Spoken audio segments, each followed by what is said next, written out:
am Elder Small, and thank you for joining me today.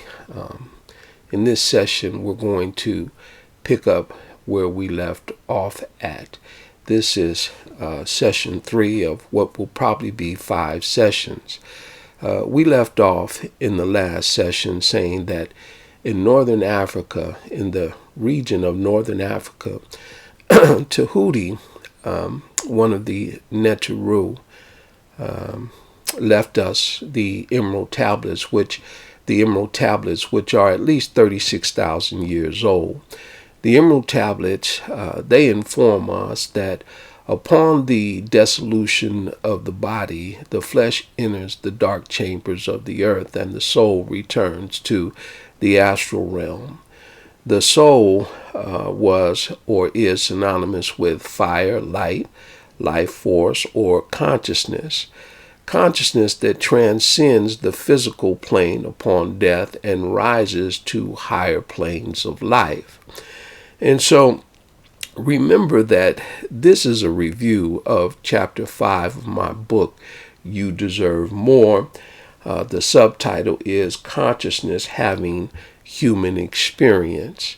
And so chapter 5 is entitled Africa, Crucible of Consciousness. And so what we're trying to do here is build on our understanding of consciousness, that is life beyond the physical body.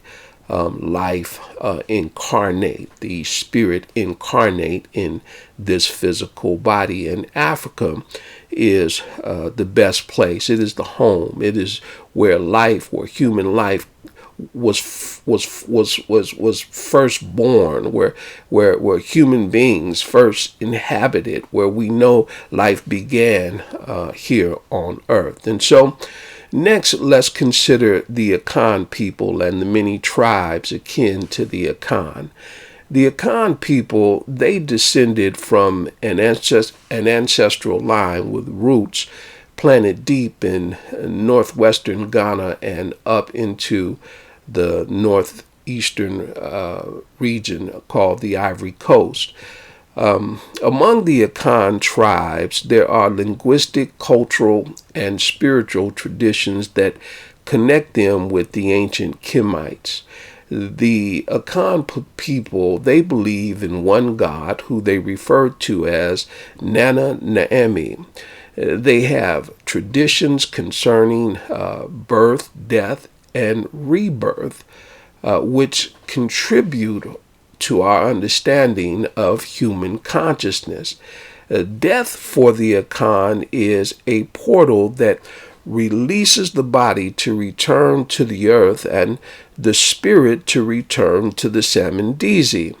The Akan culture, or in Akan culture, the earth is referred to as the Wadizi. It is the physical world inhabited by human beings and other beings, unseen and unknown to the sensory realm of perception, to our ability. There are beings that we can't see, that we can't, we don't necessarily, we can't touch them, we can't necessarily feel them, but they exist. What has come to be known as heaven is called the Samandisi. It is the place or home of the ancestors, which is governed by a female deity known as Nana Saman or Mother Saman. Akan spirituality echoes Kemite spirituality as it relates to their deities. The word, or the Akan word for deities, is Abosom. The Abosom are not false gods, nor are they demons as labeled by European missionaries.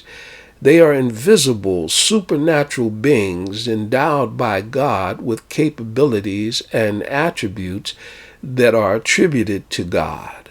Among the Akan, the Abosom, the deities are known to possess human beings during divination rites, which provides evidence that human beings and deities do interact with one another.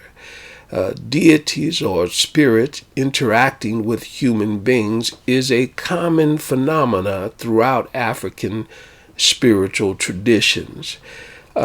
If we pause and take a look at the Bible, for example, Genesis chapter 6, verse 2, where it says, "The sons of God saw the daughters of men.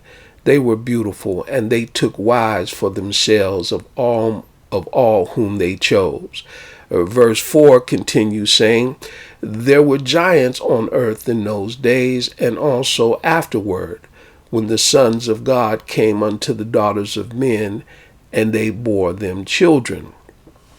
In the Akan spiritual traditions, or in Akan spiritual mythology, Dr. Anthony Dokar reflects, and he says, and I quote, "Originally, only women were created or dominated African societies until spiritual beings in human form married them, as it was among the Gikuyu of Kenya, where at some point God sent men to marry women. Male deities originally deposited their distinctive traits with their male offspring, which the Akan call the Sunsum. Sunsum meaning spirit, image, shadow, as opposed to the female property called Magoya. Magoya translated or meaning blood, which formed the basis for the matrilineal Abusa system. The Abusa system among the Akan is the system of family, kin, or those descended from a single womb, from a woman's womb. Most importantly, humans only assume the image of the deities because originally the deities did not put on physical properties during their encounter with women, choosing instead to remain as spirit or shadows and only manifesting themselves as psychological or character attributes. Thus, humans can only inherit the image of the gods and goddesses as opposed to the physical properties of the first humans, which were women." End quote. In this quote, the Sunsum, which is an Akan word for spirit, image, and shadow, is referred to as a distinctive trait among men. It is this subtle energy that uses the male sperm to activate the mother's blood, causing life to form, consisting of the physical body and spiritual awareness, or the physical body and consciousness.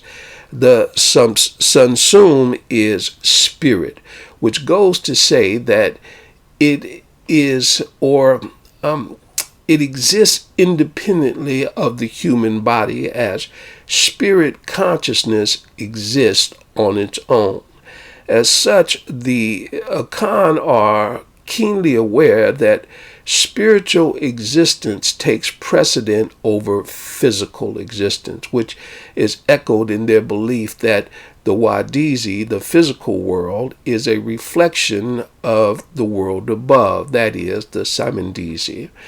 The Akan, they also believe that every human being is endowed with a soul. They call it the Kra, which was originally a part of God, but left God to become a separate entity called the Okra.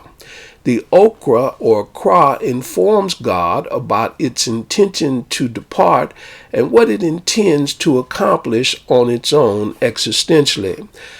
Therefore, what transpires between God and the Okra, or the Kra, becomes one's destiny, which is called the Necrobia.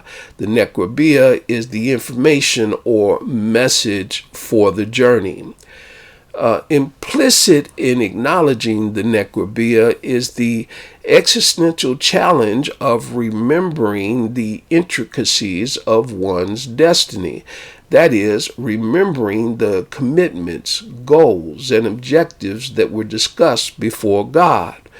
When death occurs before the Necrobia is fulfilled, the deceased will likely reincarnate into their abusa, that is, into their family, their kinfolk, that family line, to pick up where they left off. The deceased will incarnate as many times as it takes to fulfill their necrobia, their destiny. Fulfillment of the necrobia is the pinnacle of earthly existence, opening the way for life in the Samandisi. Likewise, according to the Akan, the ancestors maintain a state of awareness in the Samandisi, which allows them to participate in the evolution of life on earth.